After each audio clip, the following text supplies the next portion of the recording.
예전에는 아파트 청약에 서로 당첨되기를 바랬지만은 지금은 거꾸로 됐습니다. 서로 해지하려고 난리죠. 어떻게 해지하는 방법이 있는지 확인해 보도록 하겠습니다.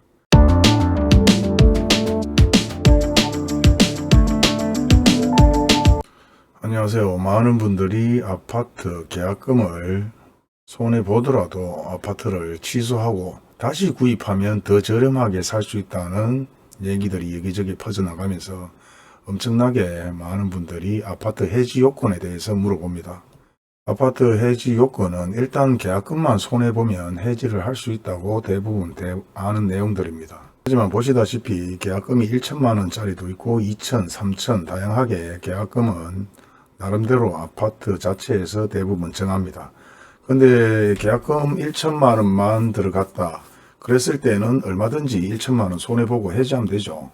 뭐 2천만 원도 마찬가지 손해보고 해지할 수 있습니다. 근데 계약금도 보시다시피 1차, 2차로 분리가 되어 있는 상황에 있고, 더 중요한 거는 계약금 지급이 끝나고 나면은 바로 중도금이 자동으로 진행이 된다는 것입니다. 그렇다면 계약금만 들어갔을 때는 해지 요건이 되지만은 중도금이 진행되면은 해지는 할 수가 없습니다.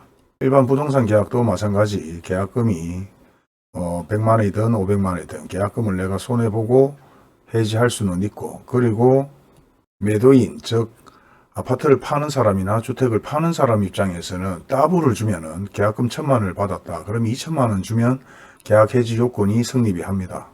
그렇지만 지금 아파트 같은 경우는 보통 계약금이 1차인 경우도 있고 1, 2차 분리되어 있는 경우도 있고 중도금은 무조건 들어가 있죠. 기존에는 중도금 유의자가 되어 있는 경우도 많지만은 현재는 대부분 중도금 무이자가 많은데요.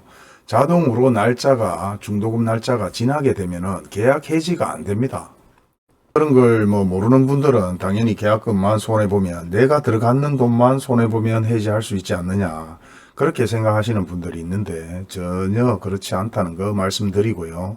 2018년도에 투기 세력을 잡겠다고 국가에서 기존주택 처분 서약서 제도를 도입했는 사례가 있습니다.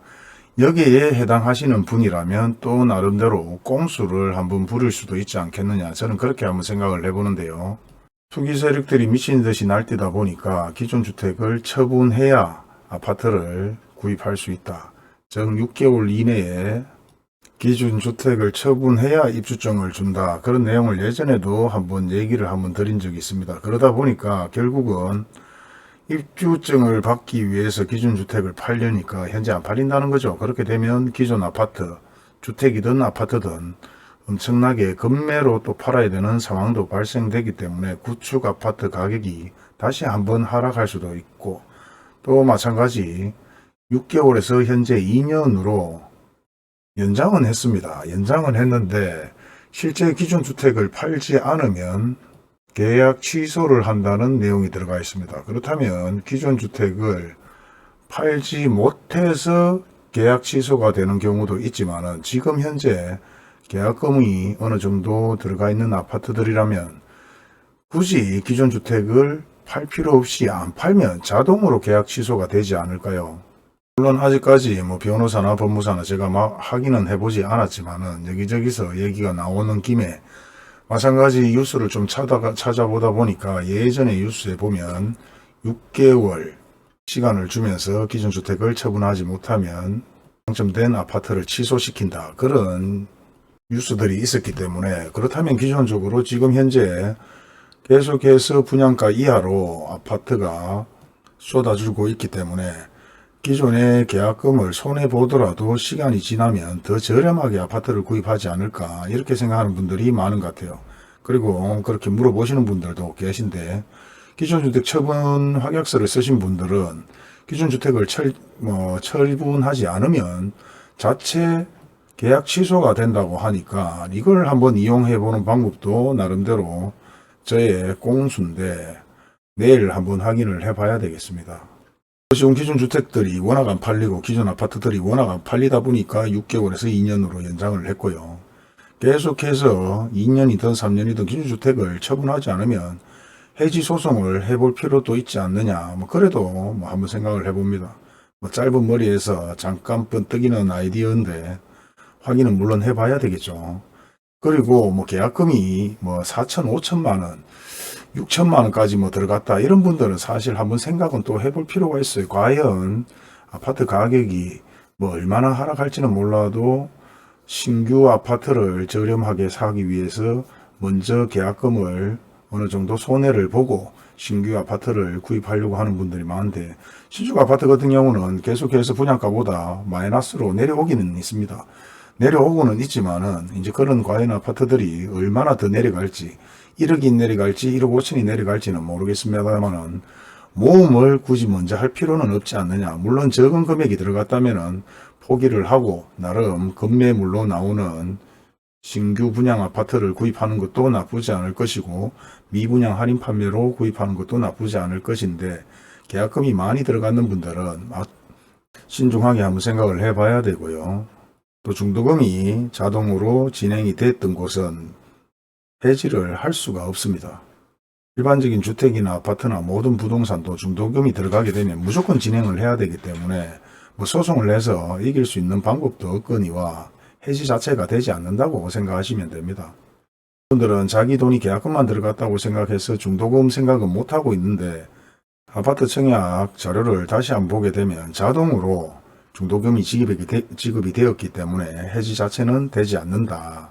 그렇게 생각을 하시고 계약금만 뭐 500만 원이든 1000만 원이든 2000만 원이든 저렴하게 들어가는 아파트들은 얼마든지 해지는 됩니다. 그리고 일단 6개월에서 2년으로 연장은 되었지만은 분양권을 전매를 했는 분, 구입을 했는 분이죠. 프리미엄을 주고 전매를 하고 다시 분양권을 구입했는 사람들도 마찬가지 똑같은 해당 사항이 된다고 얘기를 합니다. 결국은 기존 주택 처분이 안 되면 그 전자의 계약 취소까지 같이 된다. 최초 서약서를, 기존 처분 서약서를 썼는 분이 기존 주택을 처분하지 않고 다른 사람에게 다시 분양권을 매매를 했는 상황이면 그 분양권을 구입한 사람도 마찬가지 계약은 취소가 된다고 하기 때문에 한 번쯤 확인을 해볼 필요가 있다고 생각이 됩니다. 일단 모르면 명확하게 확인을 한번 해봐야 되고요. 모르면서 또 모험을 먼저 하시는 일은 없도록 주의하시기 바랍니다. 그리고 일단 기본적으로 6개월에서 2년으로 연장은 되었고, 기존의 내용을 보게 되면 6개월 이내에 처분을 못하면 분양이 취소되는 시기였는데, 그것 또한 명확하게 한 번 더 제가 확인을 해서 영상을 올려드리도록 하겠습니다. 돈을 벌기는 참 어렵습니다. 하지만 돈을 깨먹는 것은 잠깐 사이에 엄청나게 돈을 깨물 수가 있죠. 몰라서 돈을 깨먹거나 확인하지 않고 계약을 했거나 취소를 하는 등 다양한 사례들은 엄청나게 많습니다.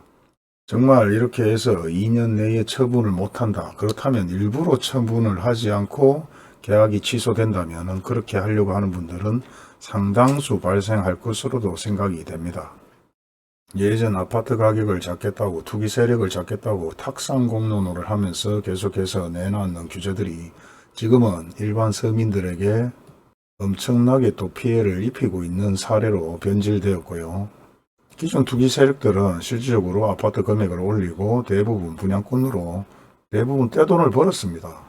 못 모르고 놈들 장에 간다고 그런 메고 자기 간 식으로 해서 계속해서 아파트를 구입하면 미친듯이 아파트 가격이 오를 것이라고 생각하고 아파트를 구입했는 서민들에게 이런 제도는 또 하나의 몰락을 가져오는 제도이기도 한데, 정부도 이런 것까지는 확인을 안 하고 부랴부랴 만들었지 않나, 그래 생각을 한번 해봅니다.